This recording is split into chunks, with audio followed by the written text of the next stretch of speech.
आता पाहूया टॉप 9 मोठ्या बातम्या। पंतप्रधान नरेंद्र मोदी 1 मे रोजी मुंबई दौऱ्यावर वर्ल्ड ऑडिओ व्हिज्युअल एंटरटेनमेंट समिटचं उद्घाटन करणार। बीकेसी येथील जिओ वर्ल्ड सेंटरमध्ये या कार्यक्रमाचं उद्घाटन।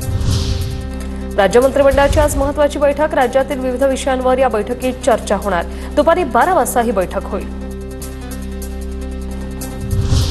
पुण्यात 1 मे रोजी अजित पवारांच्या राष्ट्रवादीकडून मंगल कलश यात्रेचं आयोजन। समता भूमीपेठ ते केसरीवाडा अशी मिरवणूक काढण्यात येणार।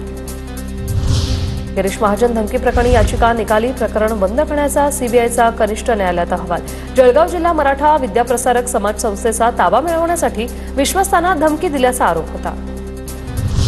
भाजपच्या राष्ट्रीय अध्यक्षपदाची निवडणूक प्रक्रिया थांबवली। सूत्रांची माहिती। पहलगाम दहशतवादी हल्ल्यानंतर निर्माण झालेल्या तणावपूर्ण परिस्थितीच्या पार्श्वभूमीवर हा निर्णय।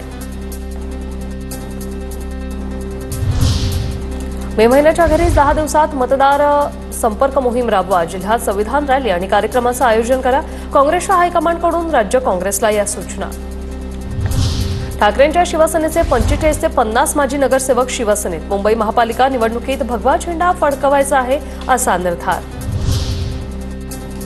एनआय कोर्टाकडून तहबूर राणाला 12 दिवसांची एनआय कोठडी। 18 दिवसांची एनआय कोठडी संपल्यानंतर राणाला पटियाला कोर्टात हजर करण्यात आलं होतं। तहबूर राणा 26/11च्या दहशतवादी हल्ल्याचा सूत्रधार।